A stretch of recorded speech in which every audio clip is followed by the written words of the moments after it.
The neighborhood looked like it had been designed to make people feel safe without trying too hard. Trimmed lawns, matching mailboxes, sidewalks wide enough for strollers and joggers to pass without brushing shoulders. The kind of place where people waved but rarely stopped to talk, where everyone assumed the rules were being followed because nothing bad ever seemed to happen. For someone new, it felt orderly, predictable, and a little lonely. She had moved in less than 2 weeks earlier, still learning which streets curved back into each other and which ones led to dead ends. Morning runs were her way of mapping the place, one block at a time, memorizing the rhythm of the neighborhood before the day filled it with cars and noise. She ran early because it felt safer that way. Fewer people meant fewer stares, fewer chances to be noticed. She wore plain running clothes, nothing flashy, and kept her earbuds low enough to hear traffic. Every step was careful, not because she was afraid, but because she didn't want to draw attention. Being new already did that. She had felt it at the mailbox, at the corner stop sign, in the way conversations paused when she passed. Not hostile, just curious. Curious enough to make her want to blend in until she understood the place better. The run had become routine quickly. Same loop, same pace, same quiet moments where her breathing matched the sound of her shoes on concrete. She liked that sense of control. It reminded her that even in an unfamiliar place, she could still claim something for herself. The sidewalk felt neutral, shared ground that didn't belong to anyone in particular. At least that's how it was supposed to feel. She assumed the unspoken rule was simple. If you shared the space, you respected the people in it. Most of the houses she passed looked identical at a glance, but she had started noticing the small differences. A porch swing that creaked slightly in the breeze. A garage door that never quite closed all the way. A dog that barked once every morning from behind a tall fence. These details grounded her, made the place feel less like a backdrop and more like a real neighborhood she might eventually belong to. She nodded politely when she passed other runners, though most of them looked straight ahead, focused on their own pace and their own world. She didn't know who belonged to which house yet. She didn't know which driveways were territorial and which were just decorative. She didn't know who had lived there for years and who, like her, was still learning the rules. All she knew was that she was a guest for now, even though she paid rent like everyone else. That feeling sat with her as she ran, a quiet awareness that she was visible even when she tried not to be. The street she turned onto next was narrower, lined with parked cars on one side and tall hedges on the other. It was part of her usual route, a short stretch she normally passed through without thinking. That morning, it felt slightly different. Not dangerous, just occupied. A couple of people were ahead of her, moving slower, talking loudly enough that their voices carried. She adjusted her pace automatically, planning to pass when there was room. It was the kind of small calculation runners make without breaking stride. She reminded herself that this was normal. Shared space meant adjusting, waiting, being patient. She stayed to the side, eyes forward, ready to move around them when the sidewalk opened up. She assumed they would hear her coming or glance back, the way most people did. She assumed courtesy without realizing she was assuming it from the wrong people. The neighborhood still looked calm, still looked safe, still looked like the kind of place where nothing unexpected happened in broad daylight.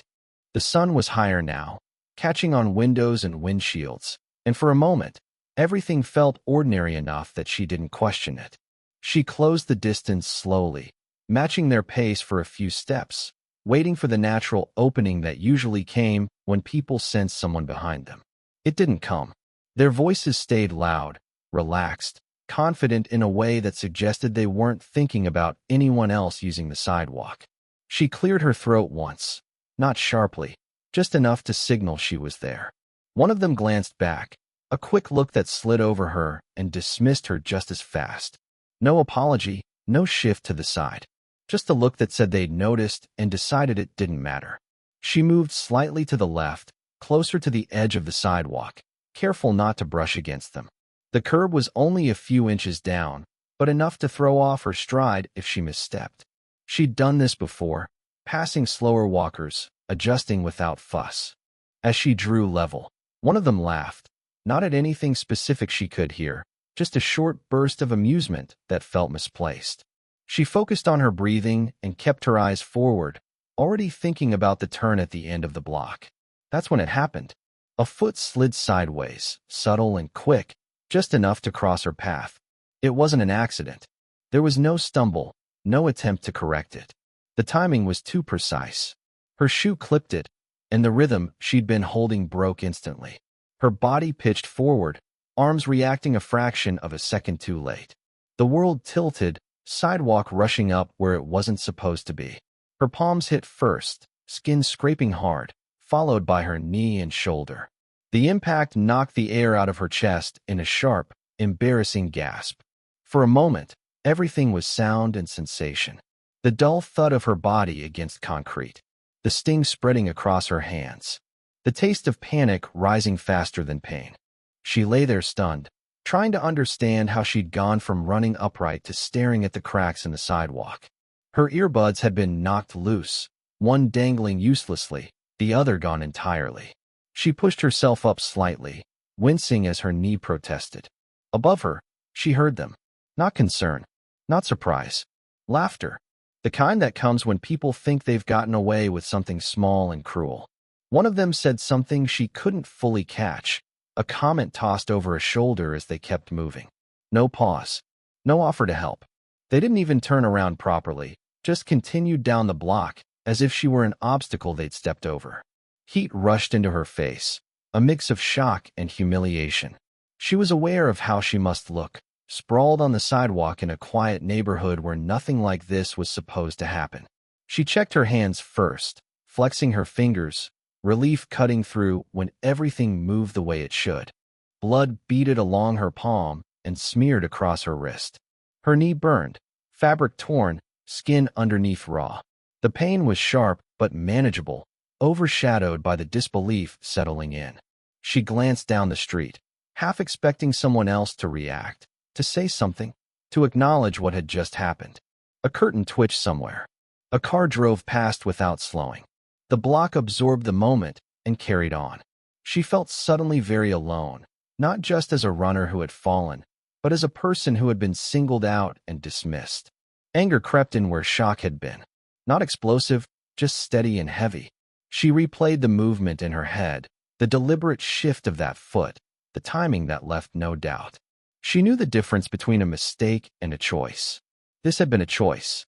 A small one, maybe, but intentional. She pushed herself up to sitting, brushing grit from her leggings, jaw tight. Her heart was still racing, but not from the run anymore. It beat hard with the effort of holding herself together, of not crying, of not shouting after them even though they were still in sight. She looked down at her scraped hands again, at the thin line of blood tracing along her skin, and then back up the street where they walked on without a second thought, unaware of who else had seen the moment from across the road. The street didn't freeze after she fell. It didn't rush forward either. It kept its quiet balance, the same one it always had, as if what had just happened fit neatly into the background. A man stood at the end of his driveway holding a coffee mug, paused mid-sip. He had seen the fall, at least the part where she hit the ground. His eyebrows lifted slightly, a reflex more than a reaction. He looked down at his watch, then back at her, and finally toward the two figures walking away. He didn't call out. He didn't move closer. The mug rose again, and he took a slow drink. Across the street, a woman tugged her dog's leash tighter as it sniffed near the curb. She had been watching from the start, the narrowing of the sidewalk, the awkward passing, the sudden collapse. Her mouth opened as if to say something, but nothing came out. She shifted her weight instead, eyes darting briefly toward her house. The dog whined softly, confused by the tension in the leash. The woman murmured something soothing to it, not to the runner on the ground. Windows reflected the morning light, turning into mirrors that hid whoever stood behind them. Somewhere inside one of those houses, a phone buzzed with a notification. Somewhere else, a radio played low enough to be background noise. Life inside those walls continued uninterrupted. The moment on the sidewalk existed only for the people who could see it, and even then, it seemed to shrink as quickly as it appeared. A jogger slowed on the opposite side of the street, hesitated, then crossed anyway, keeping his distance. He glanced at her knee, the blood on her hands, the way she was sitting stiffly, and offered a tight nod. "You okay?" he asked, already moving again. It was the kind of question that required a simple answer, preferably one that didn't slow anyone down. She nodded back, not trusting her voice. He accepted it without question and picked up his pace. No one mentioned the people who had caused it. Their backs grew smaller with every step, blending into the rest of the block. They weren't chased. They weren't called out. They weren't even stared at for very long. The silence around their action felt heavier than shouting would have. It wrapped around the sidewalk, around her scraped skin, around the witnesses who pretended they hadn't seen intent where intent had been obvious. A car rolled to a stop at the corner, the driver waiting patiently for a clear turn. He looked straight ahead, hands steady on the wheel. The pause lasted long enough for him to notice her, but not long enough for him to feel responsible. When the road opened, he drove on, tires humming softly against the asphalt. She became aware of how exposed she was, sitting there with nothing but open space around her. Every second that passed without someone stepping in made the moment feel more permanent. It wasn't just that she had fallen. It was that she had fallen in full view of people who chose distance over involvement. She wiped her palms on her leggings again, smearing the blood thinner, cleaner, like erasing evidence. The man with the coffee mug retreated into his garage, the door beginning to lift with a mechanical whine. The woman with the dog turned down another street, her back straight, pace brisk. The jogger disappeared around the corner. One by one, the witnesses exited the scene without ever truly entering it. She scanned the street again, half expecting someone to change their mind, to come back with a towel or a question that didn't have an easy answer. The air felt still, heavier than before, like the neighborhood itself was holding its breath and waiting for her to get up so everything could return to normal. The expectation hung there unspoken, pressing in. The scraped skin on her knee throbbed in time with her heartbeat. Her hands stung where the grit had worked its way in. She felt foolish for waiting, even for a moment, for someone else to take control of the situation. The message was clear enough without words. Whatever had happened belonged to her now. The sidewalk, the fall, the choice that caused it. All of it was being quietly handed back to her to deal with alone, while the rest of the block resumed its careful, comfortable distance. He had been standing across the street long before the fall, leaning against the low fence that marked the edge of his yard. To anyone passing by, he looked like just another older man enjoying the morning air, one hand resting on the top rail, the other loosely holding a folded newspaper. He wasn't dressed like someone looking for attention. Plain t-shirt, worn sneakers, baseball cap pulled low. The kind of person people barely registered as they went about their routines. That anonymity suited him just fine. His attention wasn't fixed on her at first. It moved the way it always did, slow and methodical, taking in the street, the parked cars, the rhythm of the neighborhood waking up. He noticed patterns without thinking about them. Who walked where? Who avoided eye contact? Who carried themselves like they expected the world to move aside for them? Old habits never really left. They just learned how to stay quiet. When he saw her running, she registered as background at first. Another early jogger, steady pace, controlled breathing. But something about the way she adjusted when she came up behind the pair ahead of her caught his eye. She slowed instead of pushing through, shifted her line instead of forcing space. That small decision told him more than most people realized. It told him she was cautious, considerate, used to adapting. His gaze sharpened, not obvious, just focused. He watched the spacing, the body language, the subtle signals people gave off when they were aware of someone behind them and chose not to care. He'd seen it in other places, under very different circumstances, but the cues were the same. Shoulders squared, movements that grew slightly exaggerated, a confidence that came from knowing no one was likely to intervene. The foot moved, quick and deliberate. He saw it clearly. The timing, the angle, the way it crossed her path and then pulled back as if nothing had happened. There was no confusion in his mind about what he'd witnessed. Accidents looked different. Accidents came with surprise, with attempts to recover. This was clean, intentional, efficient in a small, ugly way. When she hit the ground, his body reacted before his thoughts fully formed. A subtle shift in posture, weight moving forward. muscles tensing as if preparing to step in. Years of training surfaced instantly, mapping distance, assessing threat, calculating response. Then he stopped himself, not because he didn't care, but because he understood the environment. This wasn't a battlefield. This was a neighborhood where action had to be measured differently. He watched her carefully instead. The way she checked her hands. The pause before she tried to sit up. The way she looked down the street after them, not with fear, but with disbelief hardening into something else. He recognized that look too. The moment when shock gives way to clarity. His jaw tightened as the laughter drifted back. It wasn't loud, but it didn't need to be. It carried just enough to confirm what he already knew about the people walking away. He followed them with his eyes, noting their pace, their posture, the ease with which they assumed the moment was over. They didn't look back. People who think they've gotten away with something rarely do. Around them, the neighborhood performed its quiet withdrawal. He noticed every small act of avoidance. The man who chose his coffee over involvement. The woman who redirected her dog. The jogger who asked the safe question and accepted the easy answer. None of it surprised him. It fit a pattern he'd seen countless times, one that relied on the belief that staying out of it was the same as staying safe. He straightened slightly, the newspaper forgotten in his hand. His focus narrowed, not just on her, but on the space around her. He noted who was leaving, who was watching, who might suddenly decide to care if something else happened. His presence shifted from passive to deliberate, even if no one else could see the change. He stepped off the edge of his yard, crossing the street at an angle that put him closer without drawing immediate attention. His movements were unhurried, controlled. There was no rush in him, only purpose.